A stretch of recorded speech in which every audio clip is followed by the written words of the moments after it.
Welcome back to Lobby Concessionals. I'm Parker. That's Brendon. Today is our first mini segment. Pretty exciting. I think what we're going to do is I've been taking a look around Reddit, and they have some bad takes. Our movies in particular has got a bunch of people that don't have no idea what they're talking about. So I've come up with a few, and like some of them we'll address later on. But the first one I want to take a look at has to do with the Batman. And my thought is that what we can do is I'll position this to you. And you can decide whether you agree with me that this is a bad take, and maybe, give some reasons why, if you disagree, why you're wrong. And then we can kind of hash it out from there. Sound good? Make sense? Let's do it. Okay. How bad is bad? Well, I like some are going to be worse than others. I think that it's fair. It's really when it's pretty clear that there's a way better point to be made, or maybe this isn't the hill this guy should die on. Obviously, to avoid doxing, we're not going to put the people's usernames. But if you're watching this on video, we'll throw up a screen cap for you. All right, let's do it. So this reply was in reference to a discussion about The Batman, which is coming out. For context, we haven't seen this, either of us. And at the time of recording, The Batman wasn't out yet. Neither is Doctor Strange, Multiverse of Madness, which is the other film that's discussed in this. So I think that's important. When this person posted it, neither film was out, and obviously they hadn't seen them. Okay. So this guy says, there are only 7 basic plots to any story, so I'm not bothered in which they choose to show. I'm interested in how they choose to tell it. Okay, sure, fair, reasonable. Okay. A Multiverse of Madness with Doctor Strange and the Scarlet Witch, directed by Sam Raimi. Yeah, I expect it'll be something a little bit different than the 16th version of the Batmobile, another Alfred, more fucking pearls falling to the ground in slow motion, and corny comments about darkness. Tim Burton had a fun take. Christopher Nolan's one was pretty good, but how many times do we need to hear the story about poor Bruce and his dead parents? What do you think? So immediately my thoughts are, if you're gonna blast Batman movies for being repetitive, maybe the MCU isn't. You're right. Maybe the MCU isn't the hill to die on. Yeah, and I think that's really what it comes down to for me, is that MCU films are known for being cookie cutter, let's call it cookie cutter. They have a formula. Sure. I love MCU films, absolutely. Yeah. And that is a formula that works for me. But they are noticeably formulaic. And when they cut away from that, and when something moves outside of that formula, it stands out. Thor Ragnarok is a great example. It still really does follow the Marvel formula, but that creative Taika had an opportunity to show himself, and he does in that film, and it seems to stand out from the general pack with Marvel films. So, like you said, comparing that in the taste of originality, especially like even if you're taking Thor Ragnarok as your example, because that's a good example, the director's personality is absolutely in there, but the structure of the film is still an MCU movie. Absolutely. And if the selling point is Doctor Strange, Scarlet Witch, and Sam Raimi, they literally fired the first director because he wanted it to be too different. Yeah. Scott Derrickson wanted to make a horror movie. Yeah. And they did not want that. Either on the first one, because he was the director of the first film. The first Doctor, And then again on the sequel. And my understanding was they had basically promised him that if he did the first one their way, that he could branch out. And like, granted, based on what I've seen in the trailers, this does look like a darker film. Sure. But this is that thing again with the personality of maybe a Sam Raimi, who sure we're gonna let you play with a little bit of horror elements, but it's still just gonna be an MCU movie. Definitely, right. And I think that's what this really comes down to. Now, so I guess my question is this a bad take? Because I think it is. So here's the thing: is he wrong? Is it a bad take because he's up against the MCU? Yes. Is it a bad take because he's tired of Batman origin movies? No. Right? So he's half in the right. I just think he's using a bad comparison because I'm also done with the pearls falling to the floor thing. But we don't know what this movie is, and they, as far as I know, they said they weren't going to do that. The pearls? The origin. They weren't going to go through and make from whatever I've read, they said they weren't going to spend a lot of time on the actual origin of Batman. So we're just launching in, and we've got Bruce is Batman. Yes. We're not going to get any ninjas, him training, probably, anyway. What you read. Is from what I've read. Okay. I hear what you're saying.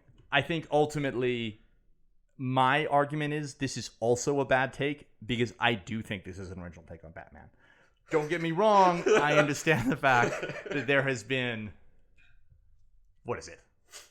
There's got to be at least a dozen Batman movies, right? Yeah.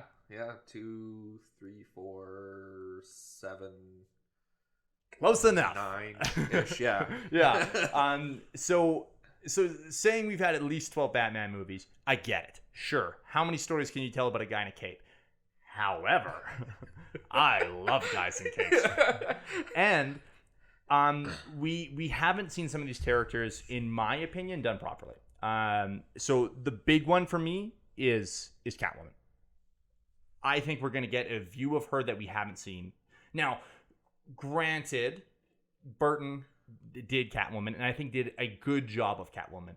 But that was still a weird take on the character, considering comics. It was a Burton take. Oh, you just weren't a fan of her just bathing herself in the middle of Penguin's bed? Yeah, it was a little strange. And the cats bringing her back to life, I don't know if I needed that in a film. She was great. Yeah. It fit, but I'm interested in a little bit more of a true Selena Kyle story. And just to be fair, you don't think the Anne Hathaway version is that? Okay. Anne Hathaway's incredible. Amazing. Sure. I think one of Nolan's biggest problems is his casting and handling of female characters. Oh, that's a bigger discussion. Absolutely. And one we can't get into here. So she's amazing. I love his work. I don't think the two of them together worked. I also don't think that Dark Knight Rises was the send-off that film trilogy deserved. Fair enough. And introducing Catwoman into that last film, which ended up being kind of bloated and didn't really get to the point, the heart of what I wanted that Batman to be, I think that was a mistake. I don't think that is a true version of, or that's not the Catwoman I want to see. Fair enough. So now we're excited about this new version. I can say we. I can say me. I'm very excited about this movie. Okay. Super excited about this movie. So actually, and that's actually a good point, is why are you excited about this movie? Matt Reeves. Okay. I'm such a huge mark for Matt Reeves. I love everything he's done. I'm a big Pattinson guy. I know people are weirded out by his Twilight stuff, but he's made a bazillion other movies, and he's great in all of them. Yep. For the most part. And he's hot. Yeah. I mean, we're gonna out ourselves now. Let's just do it. Yeah, he's great. Might as well put ourselves out there, I think the cast is great. I love Paul Dano. Sure. I think he's great and stuff. So there's a whole bunch of elements, and I read a bunch of interviews about the research they've been doing for this, and Pattinson was reading. You expect people to be like, yeah, I read Dark Knight Returns and I read Year One, and I kind of get the gist of it. But he's like, I read like Batman Shaman and Batman Ego, and I'm like, oh shit! So you just read Batman comics? Yeah. So it's great, and I think there's a really great interview with him, and he talked about how going into this movie, everybody is always like, Batman's the real character, Bruce Wayne is the mask. Sure. And that's been like the kind of overall theme for all those movies, and this movie specifically, he said he wanted to make sure that this movie was about Bruce coming to terms with that, with not being mask. Bruce. Yeah, with Bruce. So I'm like, that's already unique enough for me to get on board. Mm-hmm. So I'm super stoked for, like, once you put all of those things in one nice package, and that trailer is phenomenal. It is. I think we're going to see an incredible performance by Colin Farrell as well. Or at the very least, an amazing performance of costuming and makeup. Because that is...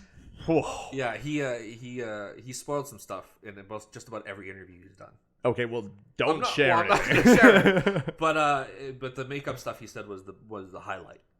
Oh, of his performance? Yeah.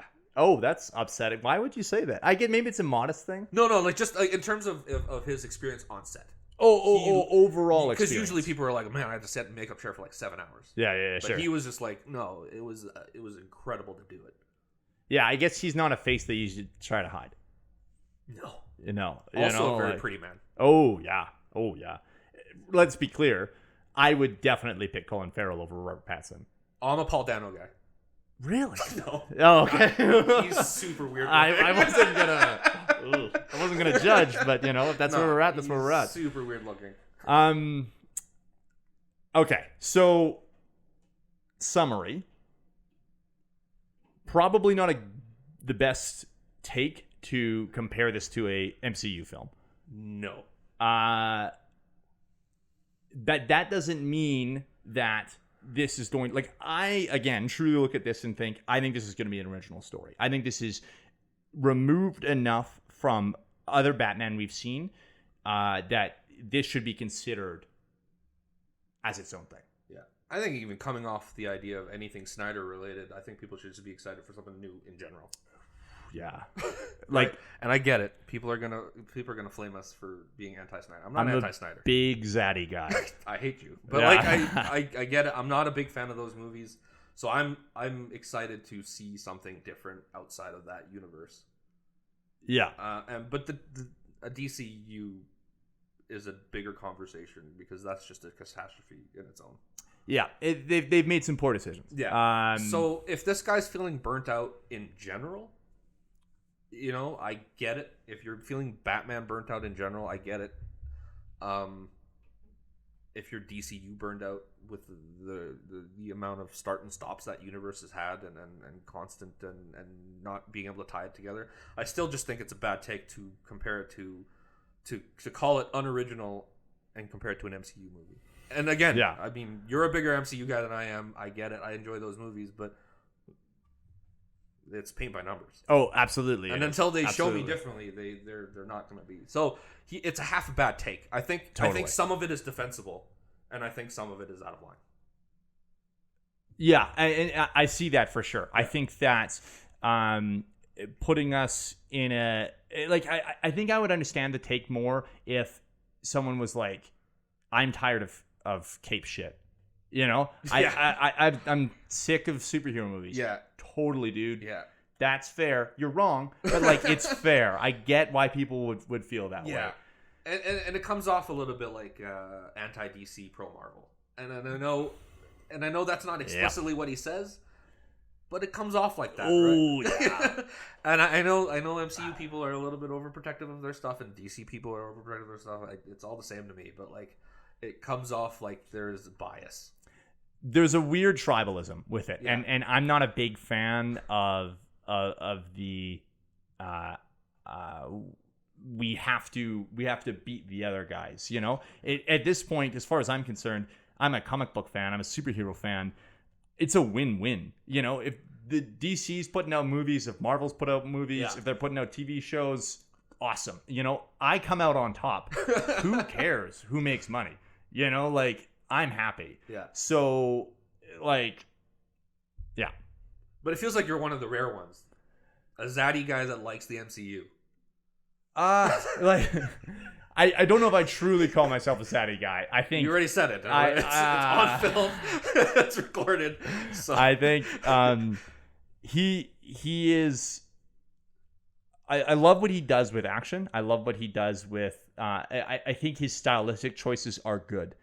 I think his character decisions are bad.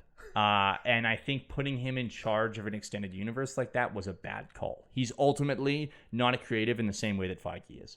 That's a discussion for another day. But like, you know, I think he makes bad movies. I liked Watchmen.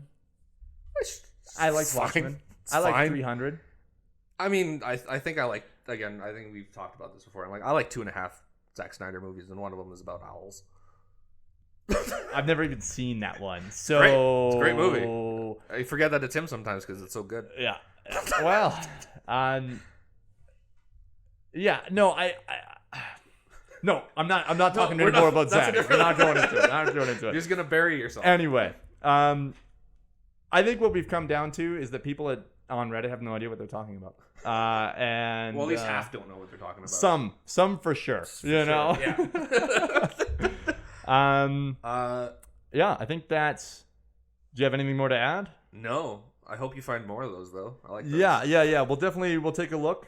Maybe there'll be some we disagree on. But you know, we'll see. Well, I'll never agree with Reddit. I don't know, man. I don't know. Well, Either way, that's the challenge then. Yeah, it's been good. It's been the end of our first mini segments. Make sure if you like what we're doing, like, subscribe, keep following. We'll be putting out more stuff regularly. Check us out on our socials at the various links below. Thanks, guys.